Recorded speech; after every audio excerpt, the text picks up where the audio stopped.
కక్ష సాధింపు చర్యలకు దిగుతుందని మాజీ మంత్రి అంబటి రాంబాబు కుమార్తె అంబటి మోనిక ఆగ్రహం వ్యక్తం చేశారు. తమ ఇంటిపై దాడి చేసి తిరిగి అంబటి రాంబాబుపైనే కేసులు పెట్టారని ఆరోపించారు. అక్రమ కేసులకు దాడులకు భయపడేది లేదన్న మోనిక ప్రశ్నించడానికే వచ్చానన్న పవన్ ఎందుకు స్పందించడం లేదని ప్రశ్నించారు. అంబటి రాంబాబుకు రక్షణ కల్పించడంలో హోంశాఖ విఫలమైందని మోనిక అన్నారు. ఆయన్ని ప్రశ్నిస్తూనే ఆయన ఒక ఎక్స్ మినిస్టరు అని చెప్పి గుర్తు చేసే ప్రయత్నం చేశారు. అయితే ఆయన్ని రెచ్చగొట్టినప్పుడు కానీ మీ పార్టీకి సంబంధించిన వారు ఆయనకు సంబంధించినటువంటి మహిళలమైన మా మీద దాడి చేసినప్పుడు కానీ మీకు ఆయన ఒక ఎక్స్ మినిస్టర్ అని మీకు గుర్తు లేనట్టుంది. అయితే ఎనీహౌ అసలు ఇది మొత్తం ఎక్కడ మొదలైంది? ఇది మొత్తం వెంకటేశ్వర స్వామి వారిని మీరు ఇవాళ ఒక వైసీపీకి సంబంధించినటువంటి రాజకీయ నాయకుడిగా చూస్తూ ఆయన మీద పోస్టర్లు వేసి దుష్ప్రచారం చేస్తూ ఆయనకి దుస్థితి కల్పించారు.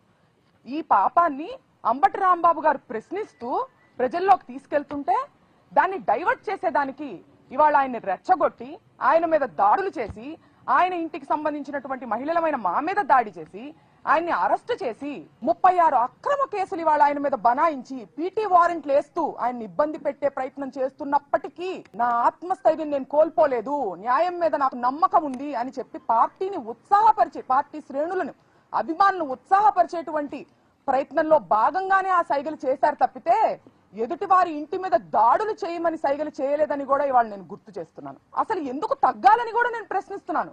రెడ్ బుక్ రాజ్యాంగం ఇక్కడ జరుగుతుంది. ఒక ప్రజాస్వామ్యంలో నియంత పాలన జరుగుతుంది. ఇక్కడ డాక్టర్ అంబేద్కర్ గారు రాసినటువంటి రాజ్యాంగానికి విరుద్ధంగా మీరు రెడ్ బుక్ రాజ్యాంగం నడిపిస్తుంటే మిమ్మల్ని క్వశ్చన్ చేయకూడదా? మళ్ళీ ఒకసారి స్పష్టం చేస్తున్నాను, మీ అక్రమానికి మీ దౌర్జన్యానికి తగ్గేదే లేదు. మీరు గతంలో అమ్మ అనేటువంటి పదంలో కూడా ఎంత భూతర్థం తీసి మాట్లాడొచ్చు, ఎంత అశ్లీలంగా మాట్లాడొచ్చు అని చెప్పి మీరు ప్రపంచానికి తెలియజేశారు. చూసారా? ఆ ఘనత మీకు మాత్రమే చెందుతుందని కూడా నేను చెప్తున్నాను.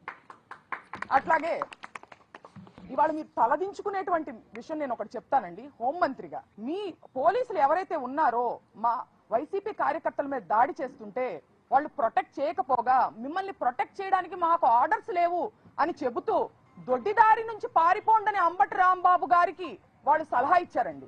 దీనికి అంబటి రాంబాబు గారు ఏమన్నారో తెలుసా? నా ప్రాణాలు ఇక్కడైనా వదులుతాను, చావనైనా చస్తాను, కానీ దొడ్డిదారి నుంచి పారిపోయే ప్రసక్తే లేదని ఆయన చెప్పడం జరిగింది.